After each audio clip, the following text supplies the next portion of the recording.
I was paying attention to those details. They were so important. I decided to move out of my parents' house to build out my first store. It was $700 a month for rent. I thought I was getting a great deal. And then I realized that you get what you pay for. And I'm right by a gas station and a playground. And man, I might have made a terrible mistake. But you know what? I'm using this as a shipping facility, an office, a warehouse, and an art gallery. And if I sell one t-shirt a month, maybe it's an added bonus. So my dad and I built out this old boat garage, turned it into the first retail store. Time went by, we built out a community. Customers began getting inspired to start their own business, to live a healthier lifestyle through the brand. And they started getting the logo tattooed on themselves as a reminder to do more of what makes you happy. Even the singer of Gym Class Heroes, Travie McCoy, got this giant Johnny Cupcakes tattoo on his leg. This guy got it on his neck. I think it's cool. His parents are probably very upset at me. And lastly, I was going to give a lecture in Denver, Colorado at a university, and out of all the people I sat next to in Logan Airport, I sat next to this random kid. He did not recognize me, but he recognized my t-shirt, and he said, "Oh, I love your Johnny Cupcake shirt. Check out this tattoo I just got." And I was like, "Oh, that's cool." So time went by, I realized how important location is. It could make or break your business. And I decided to open a store on Newbury Street in Boston, Massachusetts. I was going from spending $700 to spending more than $7,000 a month without knowing what the heck was going to happen. You know, I put everything I had into this. I put all of my chips on the table, and we didn't know what was going to happen, but it was exciting. It kind of lights a fire underneath you when you take that risk.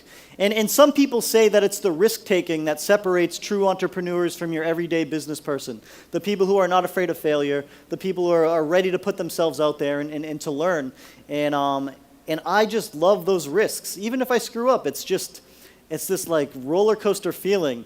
And it's addictive. It's scary. It's like a disease, because once you're done with a project, you have to just keep doing things or else you're not happy, and that's not good. So there's my dad and I. We built out the shop together. I was really excited. I got to spend time with my own dad, and you know, I didn't get to spend too much time with my dad growing up.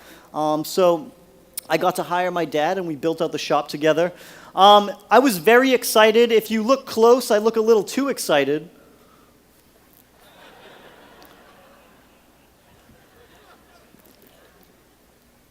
So that's what I like to call the tent. Sometimes when us guys sit down, our pants bunch up, and we're like, oh no, like, should we hide it? Should we push it in? Should it be the tent? Should we like make our own creation? I don't know, but this is embarrassing. So ladies, us guys, we struggle every day when we sit down, and it's something we don't talk about because we're really embarrassed. But I just wanted to point this out just in case you thought something weird was going on between me and my dad.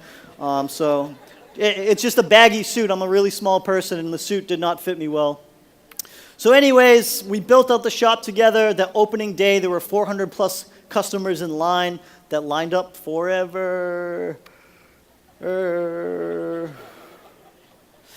line wrapped up and down Newbury Street. It looked like the opening of an Apple store. I couldn't even believe it. It wasn't even a single file line, and it was with no traditional advertising. People were talking about it. It went up until past midnight. Even kids that used to make fun of me were in line with money. If I could go back in time, I probably would have put itching powder inside of their t-shirts. And you know what? When you do start your business or your idea, when you try to follow your passion, there will be people that will put it down. There will be negative people. And unfortunately, not everybody knows that there's a thin line between